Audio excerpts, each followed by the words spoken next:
everyone, back with another keto recipe, chili, and this one is 10 servings.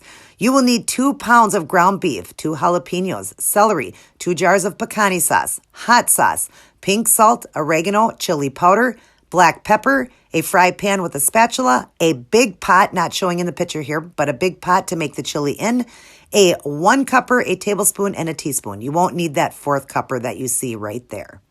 All right, let's start by cooking up our ground beef. Now, my ground beef is frozen, so I added in a little bit of water, turned it on a medium heat, and I covered it because I want to make the pieces nice and big, so I need it to break down. I want big bite-sized pieces. Then let's get our chili ready. Add both jars of the picante sauce, and I used a mild. I turned it on a heat around 7, and then you need to fill these jars 3 times. You need 6 jars of water. You'll see the pictures here. And there's the ingredients. Not too bad at all keto. All right, once it's all poured in the water, give it a good stir, and then let's start cutting up our celery. You'll need 4 celery stalks. Wash it really good. I used apple cider vinegar to wash it, and then rinse it off, chop it up into bite-sized pieces, throw it in. Now let's wash our jalapeños, again with apple cider vinegar or vinegar.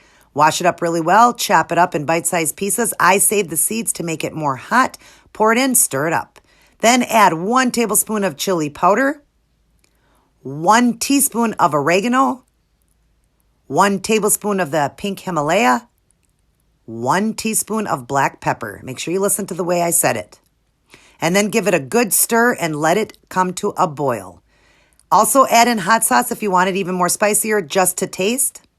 And then drain your cooked hamburger, throw it back on, and add over the top of it more chili powder and more oregano. Just a little bit, you guys, just to give that some flavor.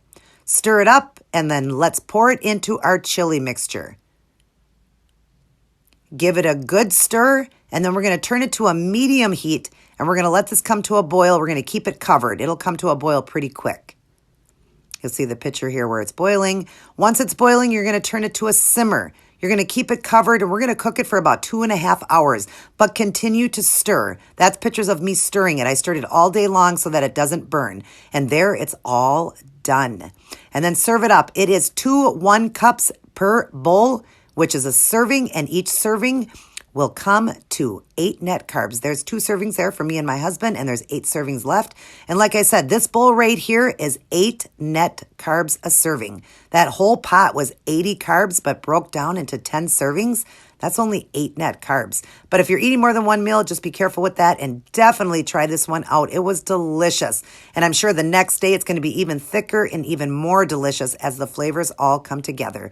Make this for your kids. Make it. It's delicious. And remember to keep it keto.